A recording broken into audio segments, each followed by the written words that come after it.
Современный инди-гейминг стремительно развивается, несмотря на сложности с производством, разработкой и изданием различных инди-проектов. Еще пару лет назад никто и подумать не мог, что самобытные недорогие игры будут настолько популярны. И речь идет не о сотне рогаликах, платформерах и прочих пиксельных индюшатинках, но о действительно стоящих и дорогих проектах, выпущенных независимыми студиями разработчиков. К таким играм я могу отнести Bright Memory, Hellblade: Senua's Sacrifice и, конечно же, Gris, о которой далее и пойдет речь.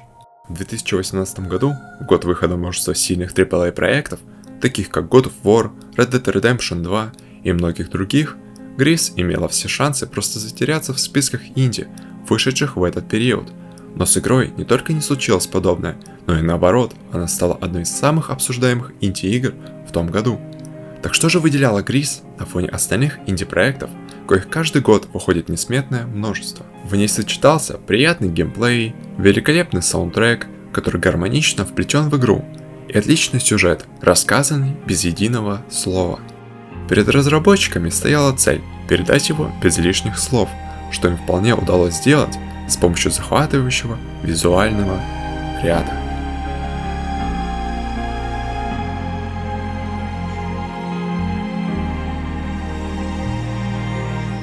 Но прежде чем начать разбор обсуждаемого проекта, стоит немного поговорить про разработчика данного творения и о особенностях его производства. Gris делали испанские игроделы из Nomada Studio. Она основана ветеранами индустрии в партнерстве с художником Конрадом Розет, который перевел свой художественный стиль в интерактивный вид искусства, такой как игра, где каждый кадр можно спокойно ставить на обои рабочего стола. До начала разработки Gris Конрад уже был известен своими акварельными портретами. Свою главную тему, показ женской чувствительности, он решает в экспрессионистическом стиле, основателем которого считает Винсента Ван Гога, полотна которого пронизаны зашкаливающими эмоциями восторга, негодования, ужаса. Название направления экспрессионизм пошло от латинского слова expression – выражение. И именно этот термин обозначает главную идею стиля – выразиться. Выразить свои чувства и эмоции как реакцию на события в окружающем мире. Чтобы зацепить внимание зрителя, художниками используются такие приемы, как преувеличение, искажение реальности и примитивизм. Основными же чертами данного течения в искусстве являются упрощение рисунка, ведь зачем его усложнять, если нужно изобразить то, что чувствует художник, острые контуры предметов, передающие напряжение, эмоциональная глубина. Зачастую на полотнах экспрессионистов присутствуют такие яркие чувства, как восторг, ужас, негодование и так далее. Употребление ярких, открытых цветов и резких контрастов. Благодаря смелому использованию цвета, Розет добивается ощущения чувственности. Он применяет в качестве изобразительного элемента следы от кисти, пятна, капли и создает невероятные калейдоскопы цветов. Его иллюстрациями заинтересовался бренд одежды Zara, с которыми он и начал сотрудничать. Однако вскоре Конрад ушел на фриланс, где стал работать с разными компаниями. Из этого следует понимать, что у Розета уже был опыт в разработке дизайнов для крупных студий. Однако видеоигры – это совсем другой вид искусства, в котором важны не только арты, но и их гармоничная связь с игровым процессом, сюжетом и другими аспектами геймдизайна. В этом плане для художника Gris оказался первопроходцем. На одной из вечеринок он познакомился с Роджером Мендозой, программистом, который давно хотел создать игру со своим другом по колледжу Адрианом Куэвасом.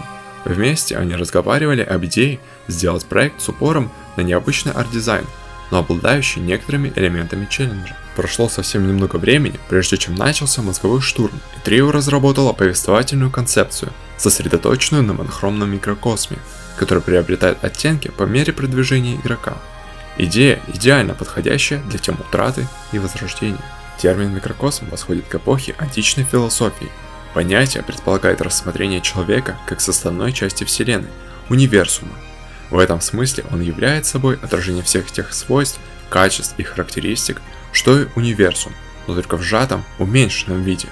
Мыслители выделяли человека из общего ряда природы, наделяя его особым родом бытия. При этом, как они считали, человек обладает особой духовной субстанцией – душой, которая является частью мировой души – логоса. Это утверждение вело к мысли о единстве в человеке души и тела в античной материалистической философии, или к мысли о дуализме структуры человеческого существа в идеалистической философии.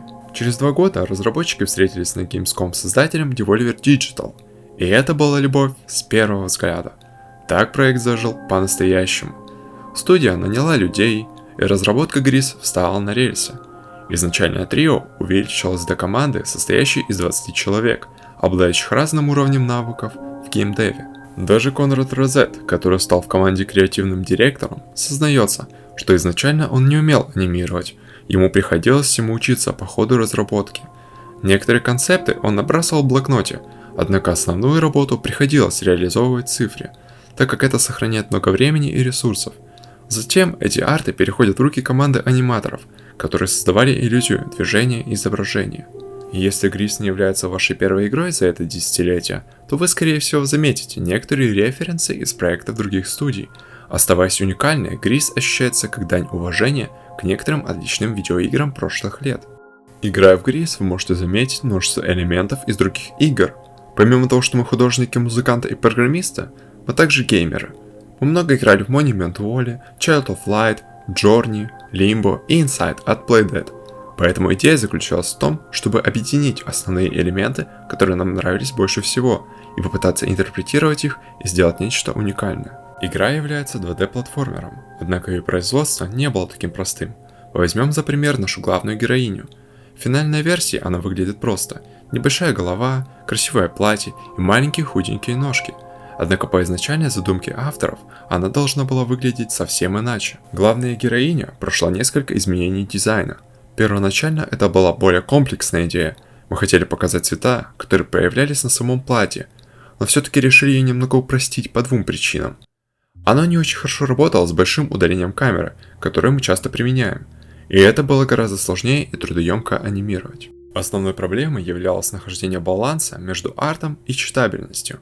Разработчики хотели, чтобы каждый кадр выглядел красиво, но это бы сбивало игроков с толку, так как не всегда было ясно, куда идти дальше. Спустя 3 месяца работы над прототипом, трио решило покинуть свои нынешние проекты, чтобы сконцентрироваться на игре.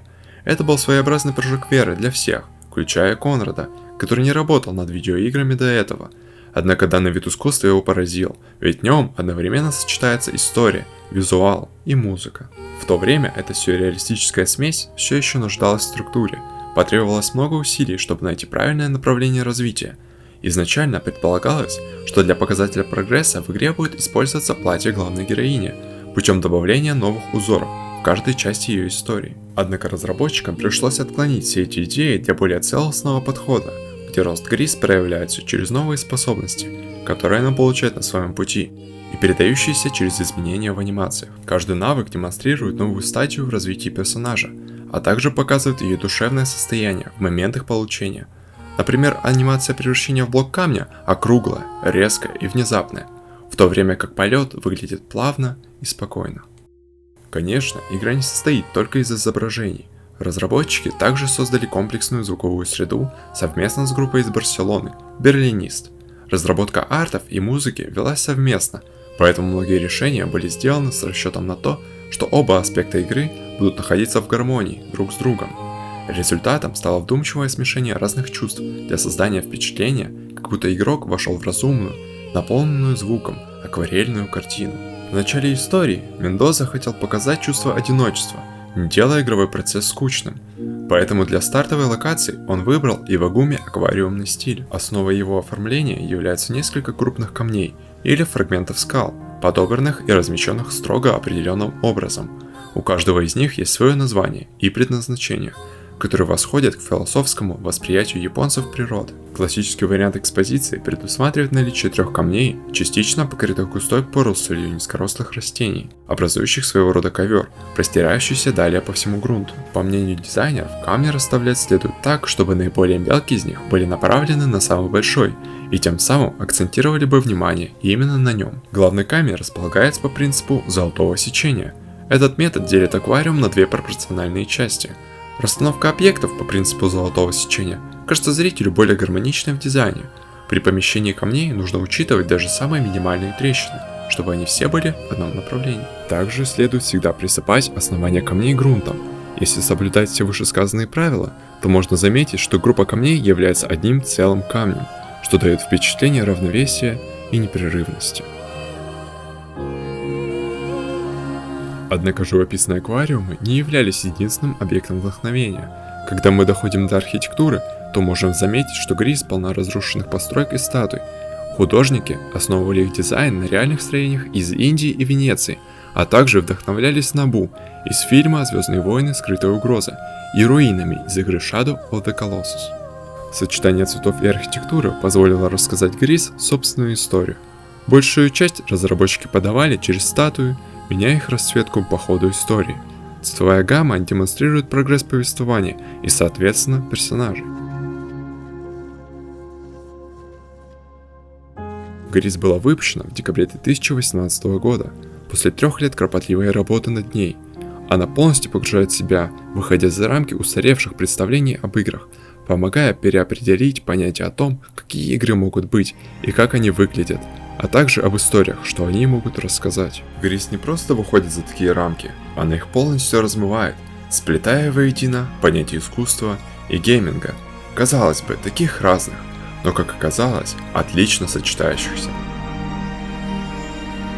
Я рекомендую вам поиграть в Гриз, так как ее прохождение не занимает много времени, как нынешние AAA тайтлы. А если вы уже это сделали, то делитесь своими впечатлениями в комментариях. Спасибо за просмотр и до встречи в следующем видео.